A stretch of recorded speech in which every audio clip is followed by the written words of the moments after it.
Hello and welcome to another beautiful evening. It is the desk live on your screen. My name is Ramsey Enoch Agbo, and of course, it's another time again for us to discuss right on the desk.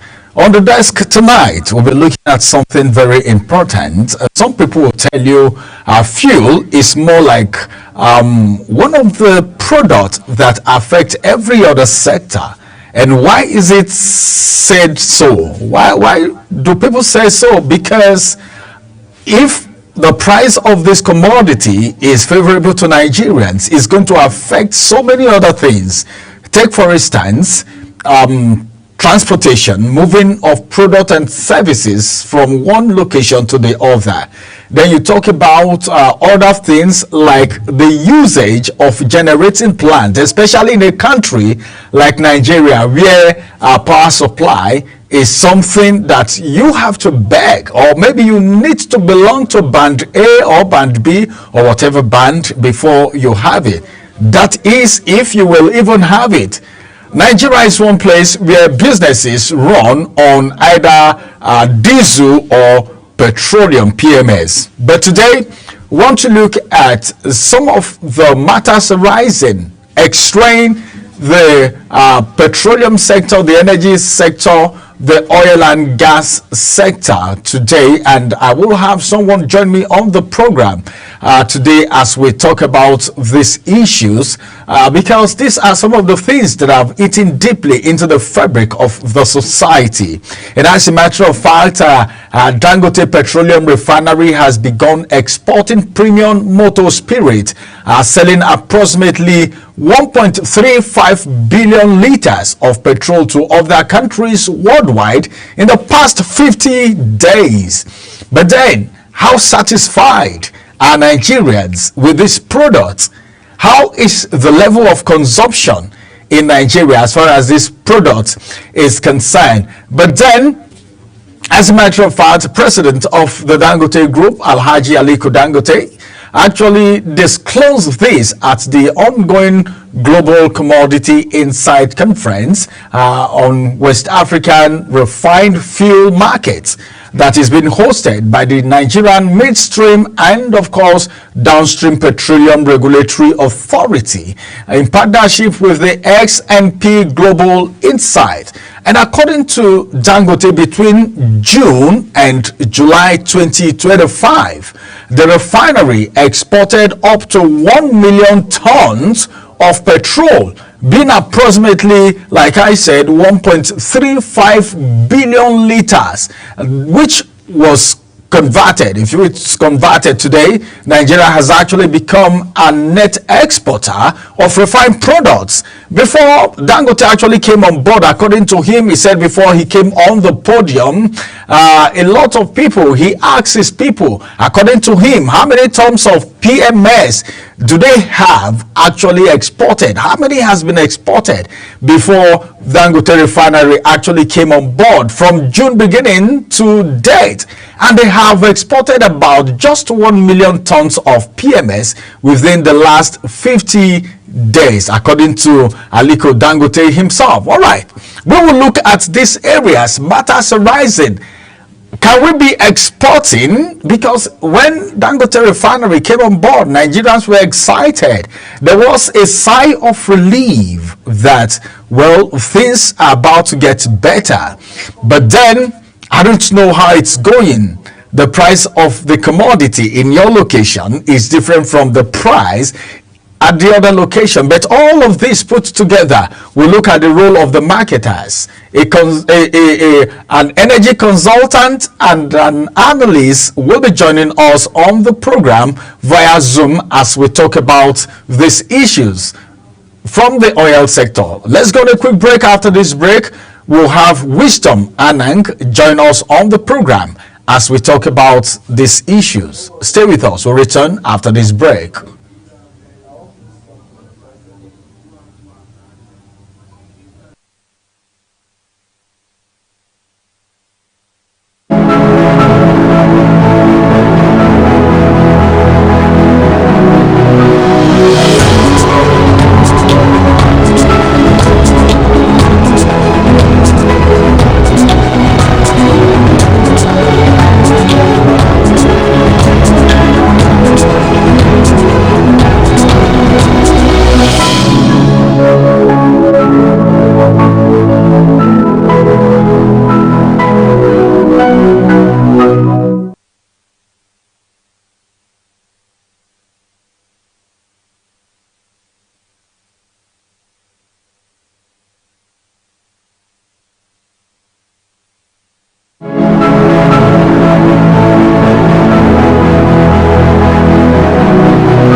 Welcome back on the desk this evening. Let's quickly look at the issues.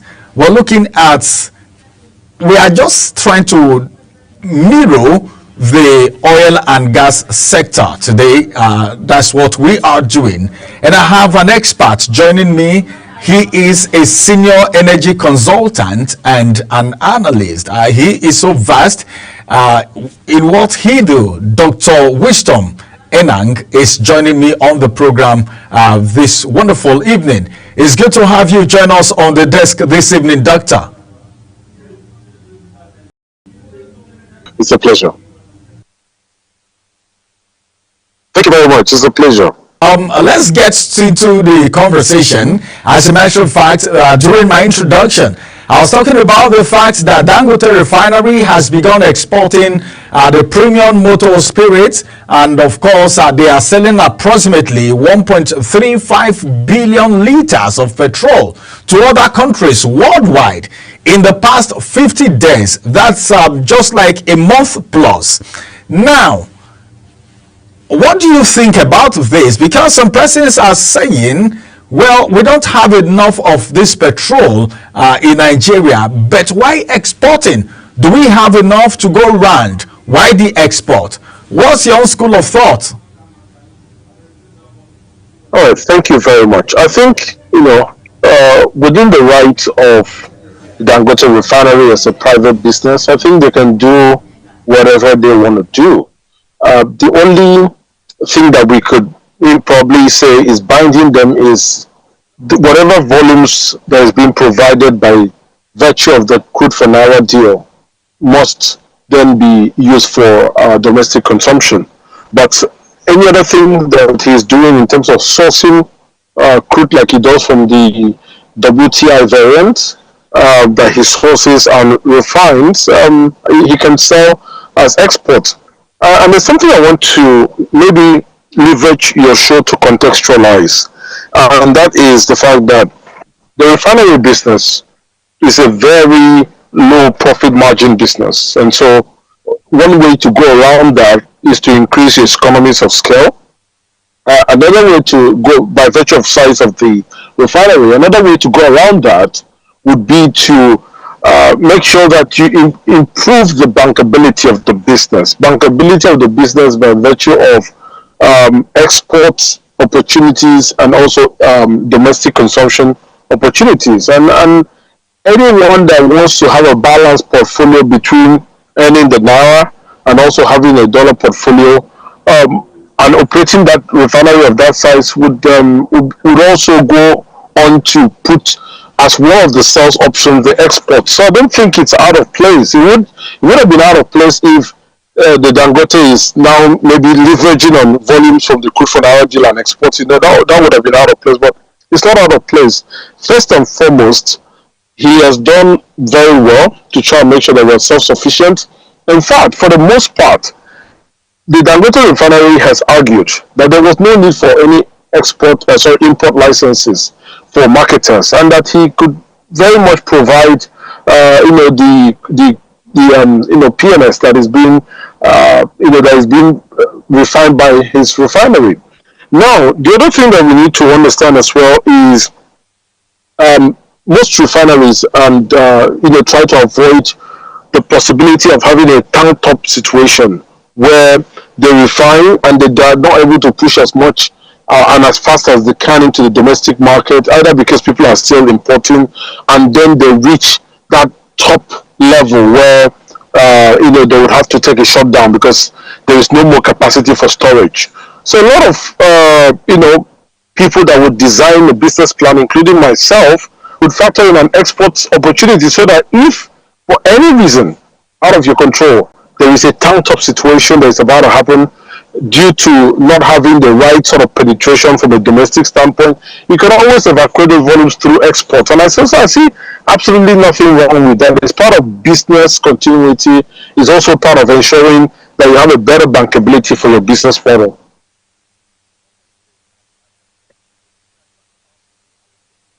That Dangote Refinery has faced in the recent days. Now, let's talk about the fact that some persons are alleging that there is a plan to monopolize the downstream sector. But Dangote actually denied this. But looking at the whole situation, and let me just say this. Some persons believed that the Dangote refinery have faced a lot of challenges.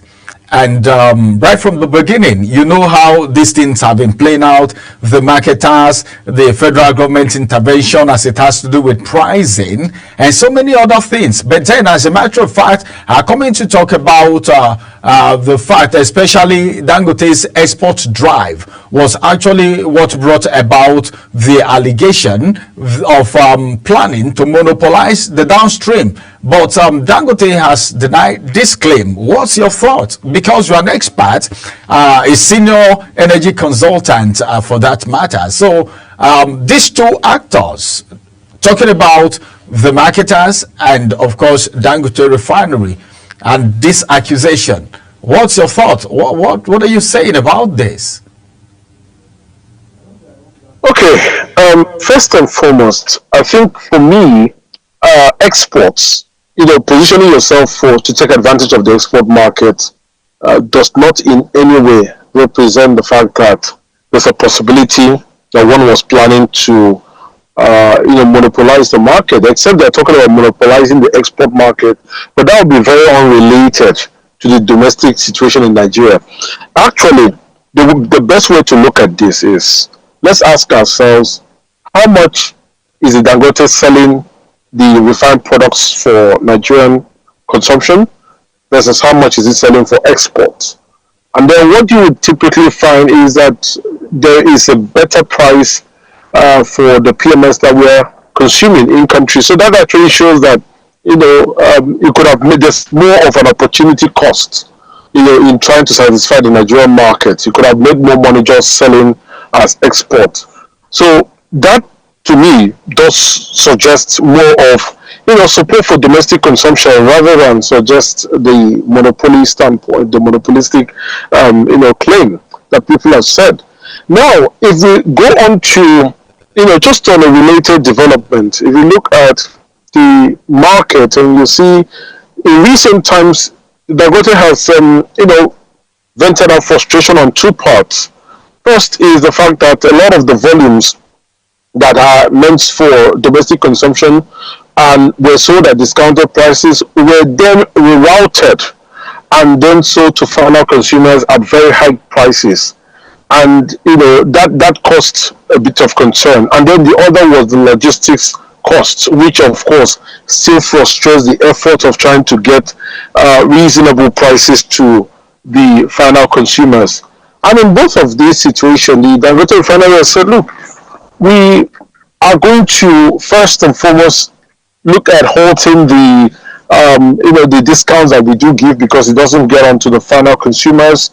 And secondly, we'll try and see the possibility of doing logistics to ensure that very affordable logistics or perhaps free and the immediate to ensure that those products get to the final consumers at an affordable price. Ultimately, that logistics does not become the big cost burner. Now, if you look at both situations, it's quite patriotic. It doesn't look to me like trying to do a monopoly and take over the market. I don't think that's what it is showing me. So I have no doubts in my mind. And even when we talk about a monopoly, anyone that is alleging monopoly is thereby indicting the NMDPRA and saying that the NMDPRA are not doing their job, because the truth of the matter is there are provisions of the law to ensure that there's a fair competition, and that there's also provision of the law to ensure that there are no monopolistic, capitalization on the part of consumers. So I do not believe that based on the provisions of the law that we have and the NMDPRA, which I believe are doing their job, that we can have a monopoly. And more so, the evidences that people are pointing to logically does not show that that's a monopoly.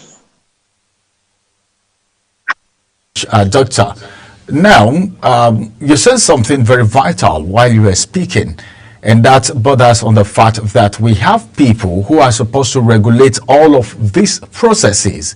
And now, let's get to talk about giving of license, because now we're talking about Dangote Refinery, which is a private refinery. What do you think would have happened? How would it have been? Because as it is right now, Nigerians are still struggling. A lot of Nigerians still struggle to get these products. Sometimes you see us interface with some people who who buy this fuel. Like just a few minutes ago, I spoke with one Ezekiel High, of course, and the complaint from a lot of Nigerians, in himself inclusive, is the fact that this product, the marketers decide how much they sell, irrespective of what they are getting from the depot. And this is what a lot of Nigerians are saying in that area, because as it is right now, the marketers are not helping matters. They are still the ones complaining about the Dangote refinery. Now Dangote is exporting, and you know, if you are exporting and you're making more money from your export, attention will be more, all right, with the exportation. And of course, as a matter of fact, the midstream and downstream petroleum sector have a lot to do. So what do you think the federal government needs to do, apart from the regulatory body now?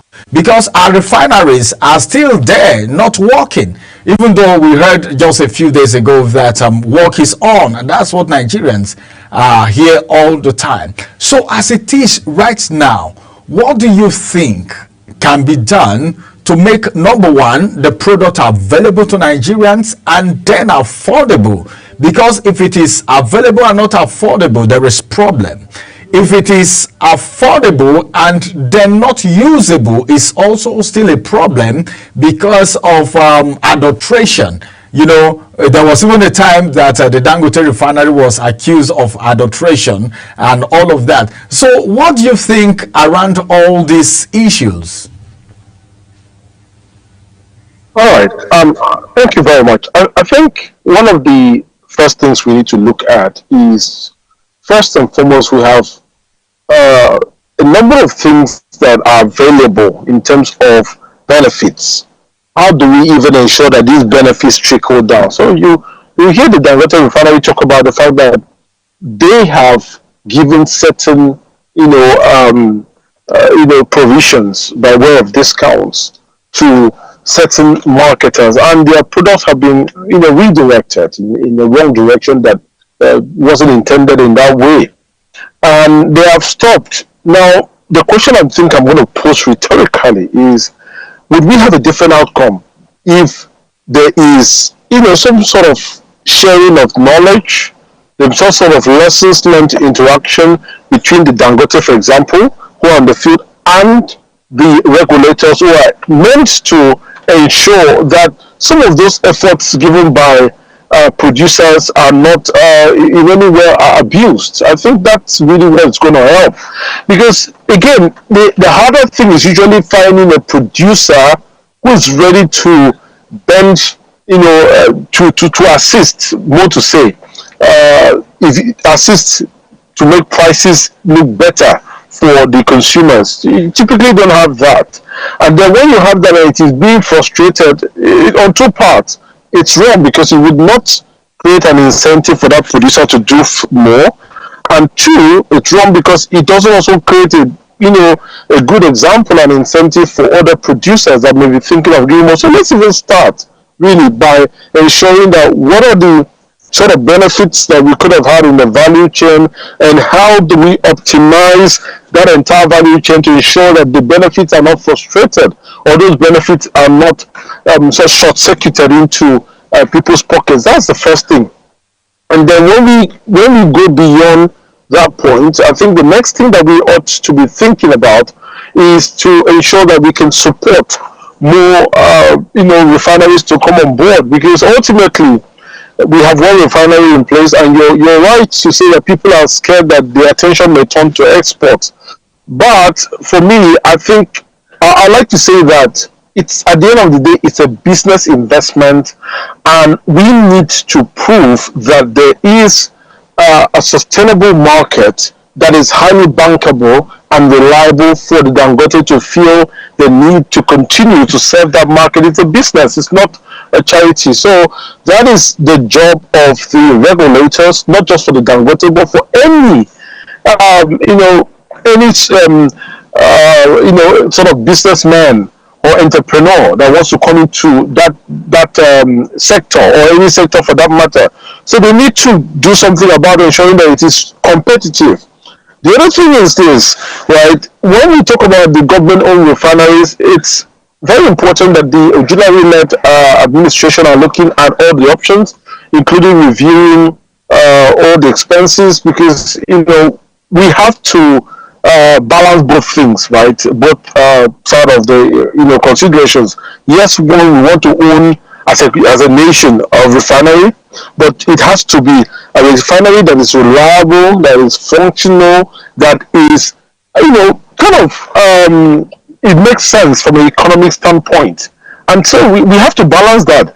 And if that is not realizable, then I agree with the thoughts that we might be able to consider other options, whether that be selling it off. That's okay. We might not get the same as we would have gotten years back when the Dangote wanted to buy it, but it's better than it going to waste for nothing, for the fact that we put about $18 billion recently into it.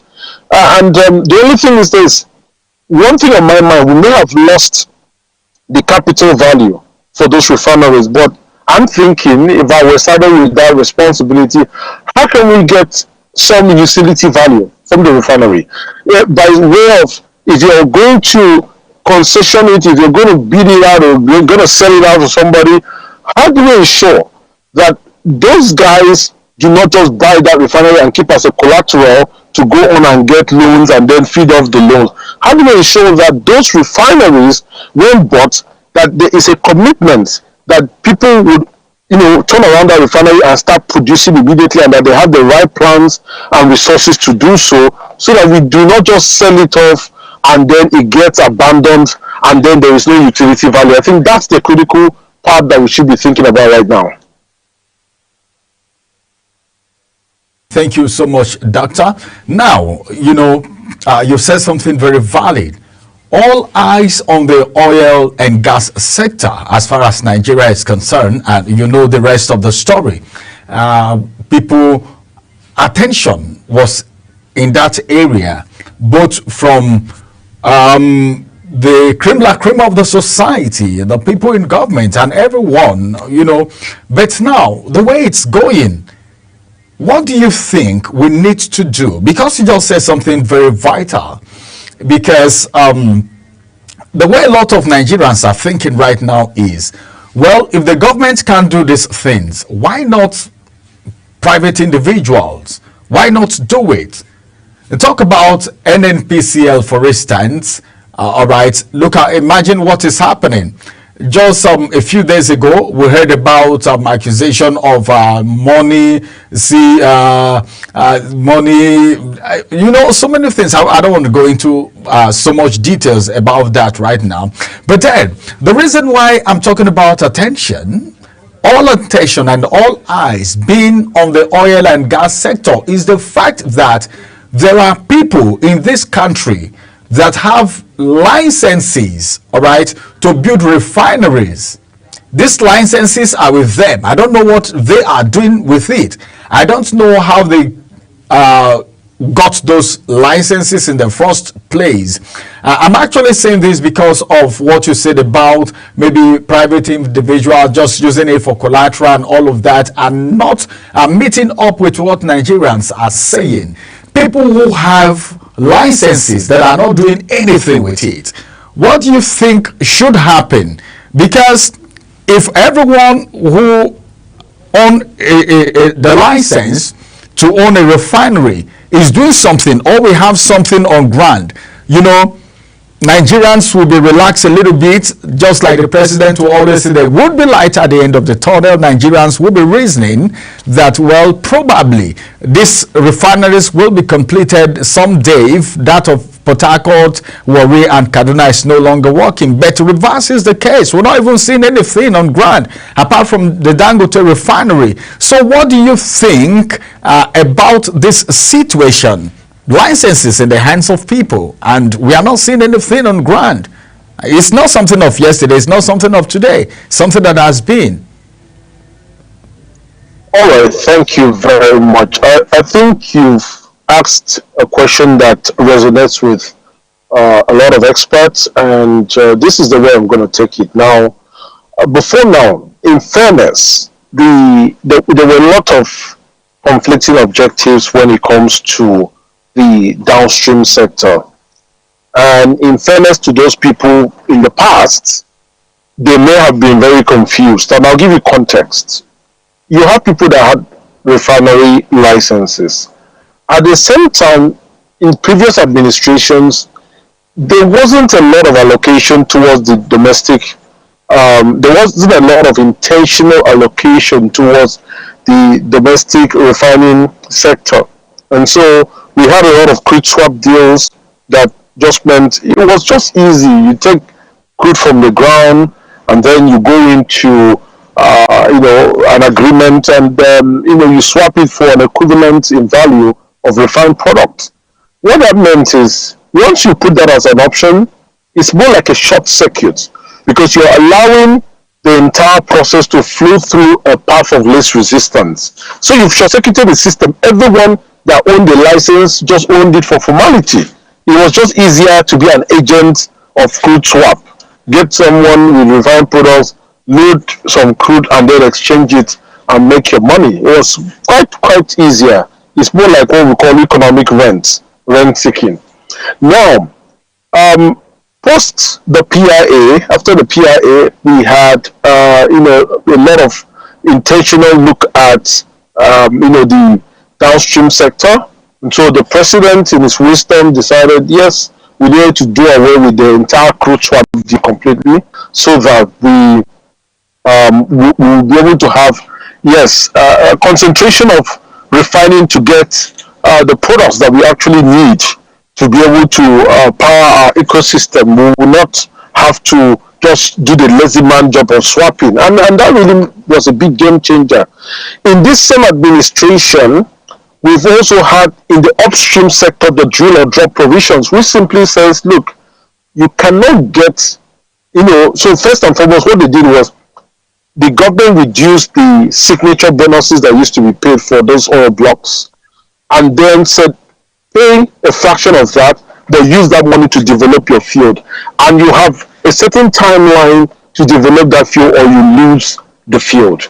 And so the drill or drop now means that people are now injecting money into developing their assets and creating employment and creating wealth as a result.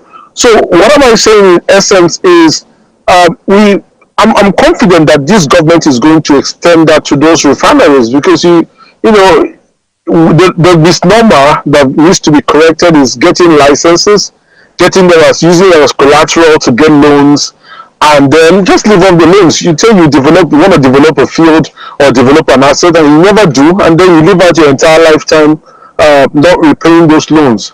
I think what the government has shown the intentions to ensure that those assets are operationalized and values are gotten from them. But back to my original statement that before the PIA, there were a lot of conflicting objectives, which meant that it was convenient. In fact, it was legally backed for you to just have the licenses, maybe not really bother for certain reasons. One, because again, at that point, PMS was subsidized, and secondly, because it was convenient to just do the crude swap.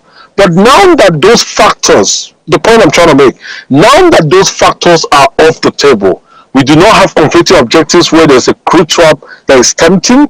We also do not have, we have a deregulated sector. I think the next logical action is for the government to say, look, you need to operationalize this license, but That's not the end of it. The other bit of it is, how are we going to provide the volumes that are required in terms of crude to facilitate the refining? Because that's another issue. At the end of the day, even though we have stopped the crude swap deal, we are still stuck with crude back loans, which means we still have to pay back some loans. We're still having to supply less volume that is even required for the Dangote refinery, which is just one refinery.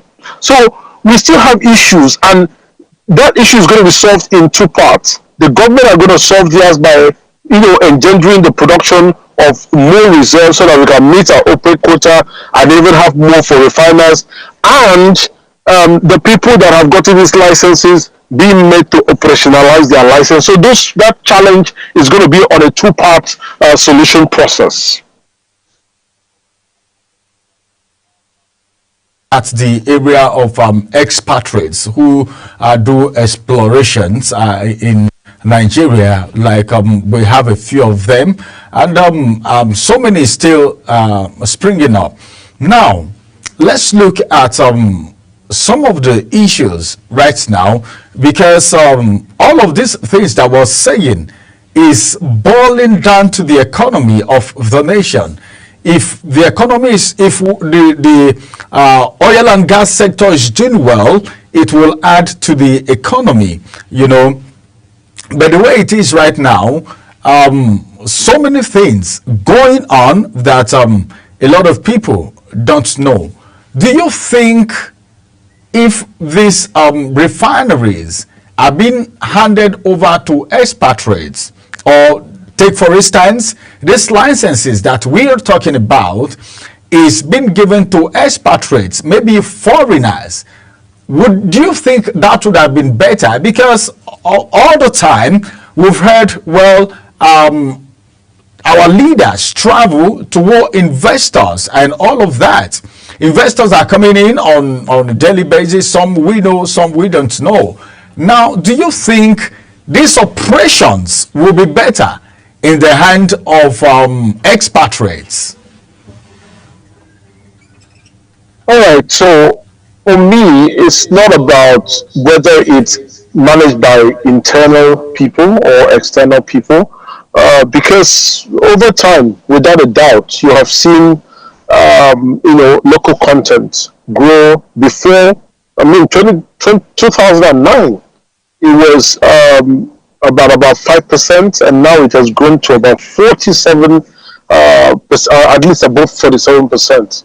And that's why we're having the IOCs divest, and the national oil and gas companies are investing in those assets, and they're even expanding the assets. So, that's a very good indicator that we have a lot of capacity in country. That's the truth. Now, the way I'm going to look at this is I always look at the common denominator, which is looking at the economic fundamentals, because you cannot, whatever you want to do, everything has a common denominator that you can, normalize the factors into, and that's the fundamentals. Let's take a cue from the discussion that the former president Obasanjo had with Shell, and he called Shell Petroleum and said, look, can you assist to look at the possibility of running these assets? And Shell declined, even the offer of running it and being paid, or the offer of buying it over. And Shell declined, and he asked, why are they declining? According to the story he told, they said, look, there are three reasons. First is the size. The refineries that they run are huge in size, and as I said, the margins for profits are quite small, so you will need a larger economies of scale if you need to ensure profitability, which again, with benefit of hindsight, would inform why the Dangote went for quite a large size. Number two, they said that their philosophy within which that refinery was being run from an operations and maintenance standpoint previously means that it wasn't something that they felt they could redeem themselves. That was the second thing. And then they had issues with the interference of politics and the management of the facility. Now, why is it important for us to go back to all of these? It is important because we want to ask ourselves which of these factors have changed ever since the decades have passed after the former president Olusegun Obasanjo had made that interaction with Shell. That's the first thing we want to ask ourselves: what has changed, and what direction has it changed? Is it better or is it worse?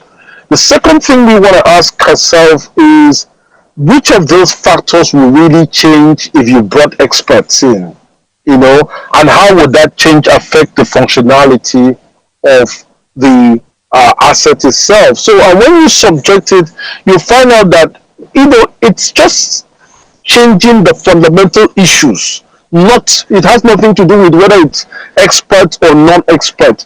If we can address, fine, we cannot go back and change the size. It means we have to be more efficient for us to make sure that we still keep a healthy profit margin.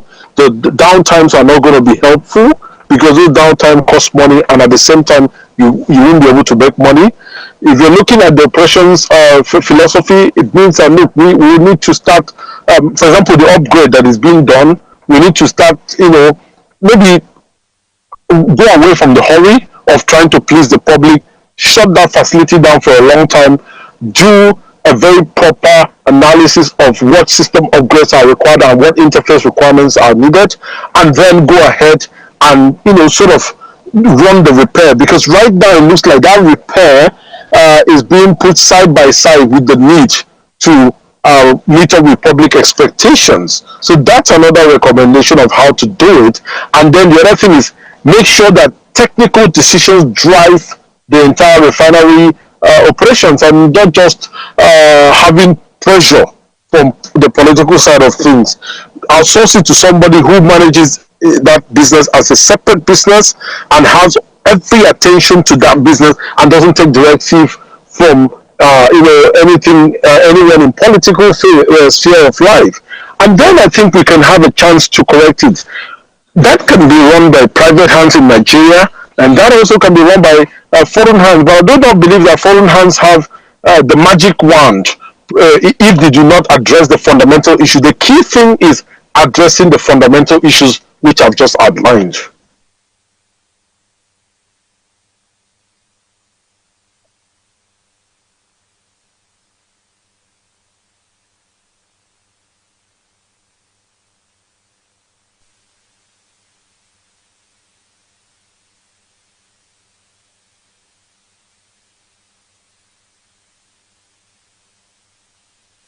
I can't hear. Can you hear me?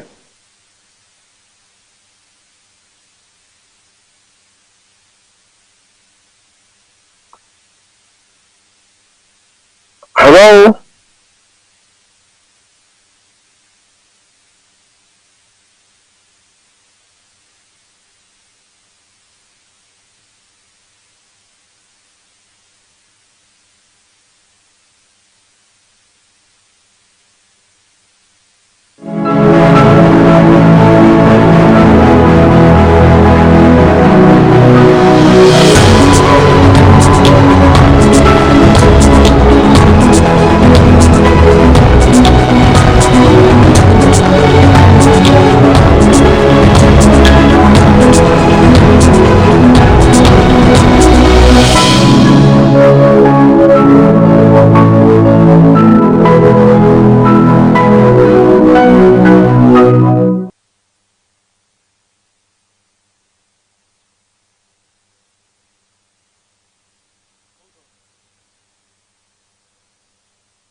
All right. Well, it's still the desk. Many thanks to Doctor for bringing this enlightenment, and he has spoken like a senior consultant that he is.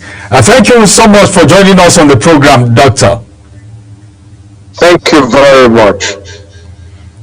All right. Have a beautiful day. We hope to have you some other time. That was a wonderful session right there. And as a matter of fact, well, so many things happening from the oil and gas sector.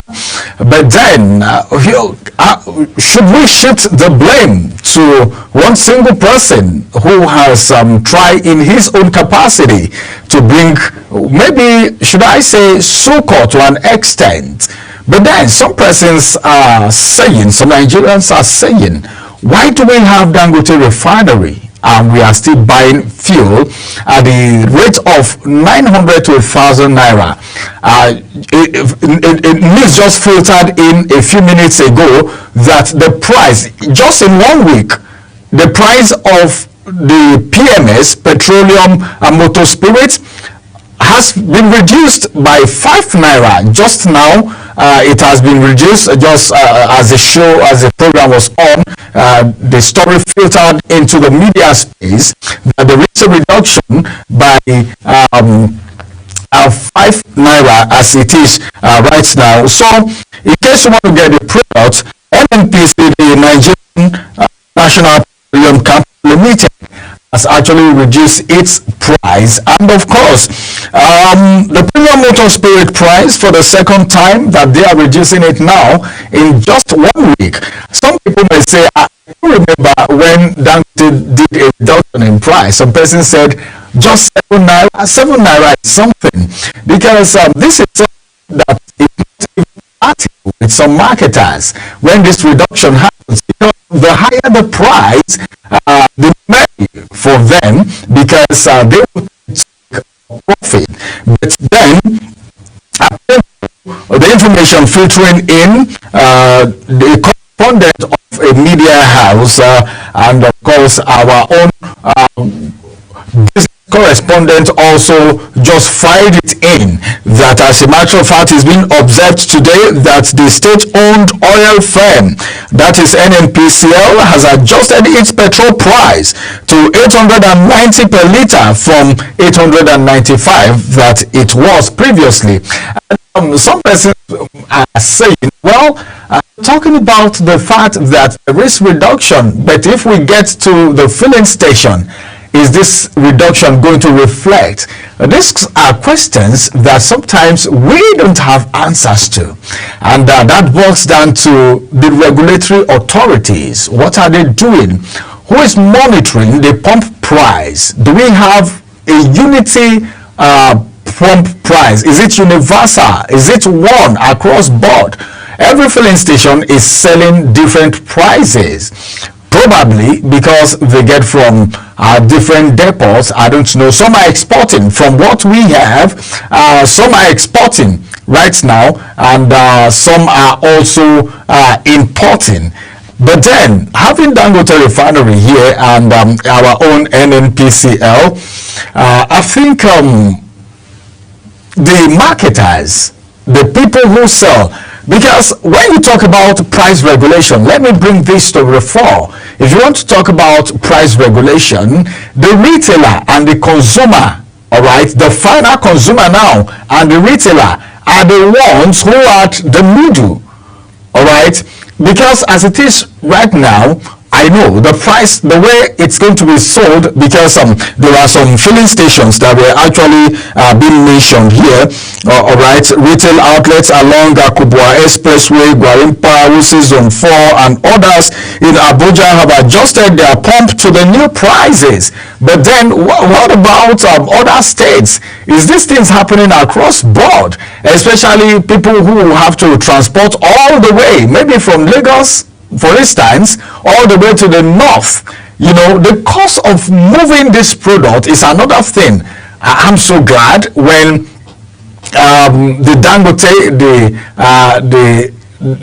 Dangote refinery, or Dangote himself, has said, well, there is going to be logistics for the movement of this product. Nigerians were excited But where the pain comes from most times, just like doctor was saying a few minutes ago, is the regulatory body who seems to close their eyes, pretending as if nothing is happening, as if everything is okay, as if this reduction is reflecting across board.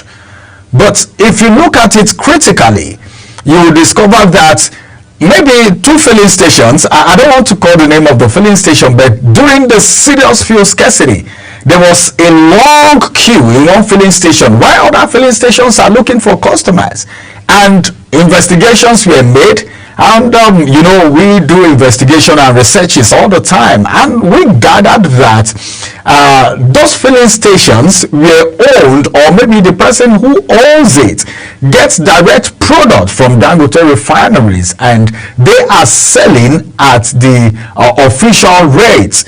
And others, the marketers, they will tell you we are out for profit. So oftentimes there is this increment. Like there is a reduction of 5 naira right now. Maybe instead of reducing, they may decide to even add. But at some point, if you're forced to the wall, let's say for instance, you're moving and your fuel finish at a point, and that's the only filling station that is right there. What will you do? Because you wouldn't even want to talk about the black market at all. That's a different thing altogether. I don't even want to talk about that aspect. I don't want to talk about that aspect at all. But the bottom line is that we need to try everything possible to make sure that we have these products in Nigeria. The export should not be a distraction, in as much as we have enough to consume at a considerate price. It is more than enough. Well, thank you very much everyone for being part of the decks. When we come to the decks, we dissect a lot of things, we x-ray a lot of things, we assess a lot of things, and today we've been able to do an assessment of the oil and gas sector with Dr. Wisdom Enang, who is a senior energy consultant and an expert. Many thanks for joining us on the decks this evening. The decks return again, but then I want to say keep your fingers crossed and be at least a good Nigerian anywhere you go. My name is Ramsey Enoch Agbo. Bye-bye for now, and have a beautiful day ahead of you.